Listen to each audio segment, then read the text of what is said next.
ವಿಜಯನಗರ ಜಿಲ್ಲೆ ಕೊಟ್ಟೂರು ತಾಲೂಕಿನಲ್ಲಿ ಪಟ್ಟಣದ ಜೆಸ್ಕಾಂ ಕಚೇರಿ ಆವರಣದಲ್ಲಿ ಅಂದಾಜು 1.63 ಕೋಟಿ ರೂಪಾಯಿ ವೆಚ್ಚದಲ್ಲಿ ಕಾರ್ಯ ಮತ್ತು ಪಾಲನಾ ಉಪವಿಭಾಗ ಕಚೇರಿ ನಿರ್ಮಿಸಲು ಭೂಮಿ ಪೂಜೆಯನ್ನು ನೆರವೇರಿಸಿದರು.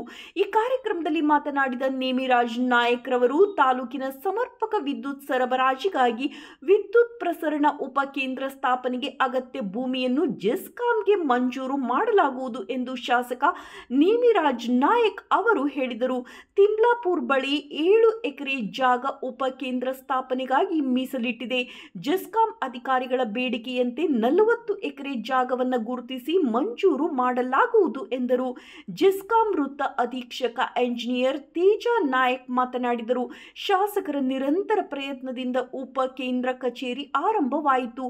ಟಿಸಿ ರಿಪೇರಿ ಘಟಕ ಕೂಡ್ಲಿಗಿಗೆ ವರ್ಗವಾಗಿದ್ದನ್ನು ಇಲ್ಲಿಗೆ ಮಾಡಿಸಬೇಕು ಎಂದರು.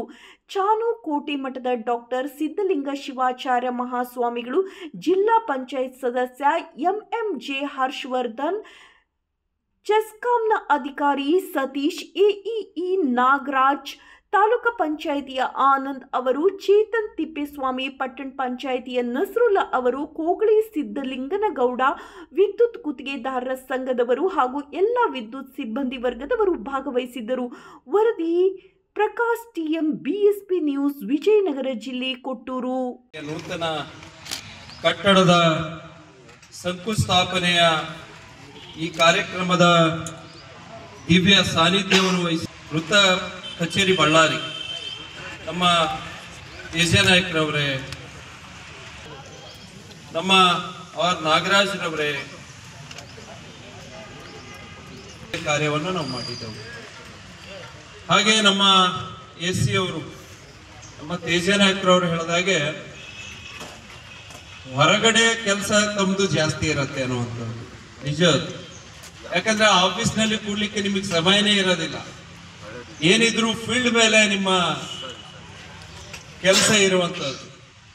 ಆದರೂ ಆಫೀಸ್ ಅನ್ನುವಂಥದ್ದು ಬೇಕೇ ಬೇಕಲ್ಲ. ಏನೇ ಕಸ್ಪಾಂಡ್ ಮಾಡಬೇಕು, ಏನೇ ಮಾಡ್ಬೇಕಂದ್ರೂ ಕೂಡ ಆಫೀಸಿನ ಅಗತ್ಯ ಇದೆ. ಹಾಗೆ ಇವತ್ತು ಏನದ, ಕೊಟ್ಟೂರು ಹೊಸ ತಾಲೂಕು ಆದ ನಂತರ ಸುಮಾರು 2012ರಲ್ಲಿ ತಾಲೂಕನ್ನು ಘೋಷಣೆ ಮಾಡಿದ್ದು. ಇವತ್ತು ಕೊಟ್ಟೂರಿಗೆ ಅದು ಅವಶ್ಯಕತೆ ಇತ್ತು. ಇನ್ನು ಕೆಲವು ಇಲಾಖೆಗಳು ಇನ್ನೂ ಶಿಫ್ಟ್ ಆಗುವಂಥದ್ದು. ಇನ್ನೊಬ್ಬ ಆತ್ಮೀಯರು ಸ್ನೇಹಿತರಾಗಿರ್ತಕ್ಕಂಥ BS ಪ್ರದೀಪ್ ಕುಮಾರ್, ಹಿರಿಯ ಸಹಾಯಕರು, ಕೊಟ್ಟೂರು ಕಾರ್ಯ ಉಪವಿಭಾಗ ಕೊಟ್ಟೂರು, ಇವರಿಗೆ ಕೂಡ ಸ್ವಾಗತವನ್ನು ಕೋರ್ತಾ ಇದ್ದೇವೆ. ಅದೇ ರೀತಿ ಎಲ್ಲ ನೌಕರು ಬಾಂಧವರು,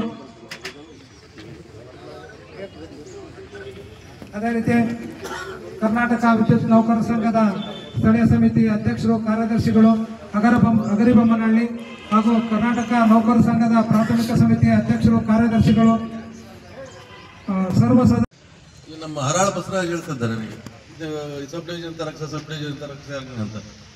ಇದರ ಮಹತ್ವ ನನಗೆ ಅವಾಗ ಏನು ಗೊತ್ತಿಲ್ಲ. ಇದ್ರ ಬಗ್ಗೆ ಎಬ್ರಾವಿ ಏನಕ್ಕೆ ಕೇಳ್ತಾನೆ ಅನ್ಕೊಂತಿದ್ದೆ. ಆಮೇಲೆ ನಮ್ಮ ನೇಮಿರಾಜ್ ಸಾರ್ಗೆ ಹೇಳ್ರಿ ಅಂತ ಹೇಳಿದಾಗ ಹೇಳಿದ್ದೆ ಅವರು ಒತ್ತಡದ ಮೇಲೆ ಇವ್ರು ಸಾಹೇಬರು ಅಡ್ಡಾಡಿ ಟ್ಯಾಕಲ್ ಮಾಡಿಸಿರೋದು. ಸೊ ಇಲ್ಲಿ ನಾವು ಇಬ್ಬರು ನೆನೆಸ್ಬೇಕು, ಮೊದಲು MLA ಆಮೇಲೆ ಈ ಸಾರ್ನ ಹಾಗೂ ಅಧಿಕಾರಿ ಮಿತ್ರರೇ ಹಾಗೂ ಸಂಘ ಸಂಸ್ಥೆಗಳ ಪದಾಧಿಕಾರಿಗಳೇ, ಇವತ್ತು ಈ ಭೂಮಿ ಪೂಜೆಯನ್ನು ನೆರವೇರಿಸಿದ್ದೀವಿ. ಆ್ಯಕ್ಚುಲಿ ಆಗಸ್ಟ್ 24 1ನೇ ತಾರೀಕಿನಲ್ಲಿ ನಾವು ಬೈಫರ್ಕೇಷನ್ ಮಾಡಿದ್ವಿ ಕೂಡ್ಲಿಗಿ ತಾಲೂಕಿನಿಂದ. ಅದಕ್ಕೆ ಕಾರಣಕರ್ತರಾದಂಥ ನಮ್ಮ ಶಾಸಕರು. ಯಾಕಂದರೆ ಕೂಡ್ಲಿಗಿಂದ ಒಬ್ಬ AAA ಇಲ್ಲಿ ಫಾಲೋ ಅಪ್ ಮಾಡೋಕ್ಕಾಗ್ತಿದ್ದಿಲ್ಲ. ಯಾಕಂದರೆ ಇಲ್ಲಿಂದ ಕೂಡ್ಲಿಗೆ ಹೋಗ್ಬಿಟ್ಟು ಯಾವ ಕೆಲಸನೂ ಆಗ್ತಿರ್ಲಿಲ್ಲ. ಹಂಗಾಗಿ ಸಾಹೇಬ್ರಿಗೆ ಅದು ಮನವರಿಕೆ ಮಾಡಿದ್ವಿ. ನಾವು ಇದೆ ಸರ್, ನೀವು ಸ್ವಲ್ಪ ಸಪೋರ್ಟ್ ಮಾಡಿದ್ರೆ ಕೆಲಸ ಆಗತ್ತೆ ಅಂತ ಹೇಳಿದ್ದೀವಿ. ಅವರು ದೀರ್ಘಕಾಲ ಅದನ್ನು ಅವರು ಫಾಲೋ ಅಪ್ ಮಾಡಿ ಅದನ್ನು ಬಿಲ್ಡಿಂಗ್ ಮಾಡಿಸಿದ್ವಿ. ಸಬ್ ಡಿವಿಷನನ್ನು ಬೈಫರ್ಕೇಷನ್ ಮಾಡಿದ್ವಿ. ಸಬ್ ಡಿವಿಷನ್ ಬೈಫರ್ಕೇಷನ್ ಮಾಡಿದ ಮೇಲೆ ನಮ್ಮಲ್ಲಿ ಬಿಲ್ಡಿಂಗ್ ಶಾಂಕ್ಷನಿಗೆ ಸಹಿತ ಸಪ್ರೇಟ್ ಬಿಲ್ಡಿಂಗ್ ಹಾಕಂದರೆ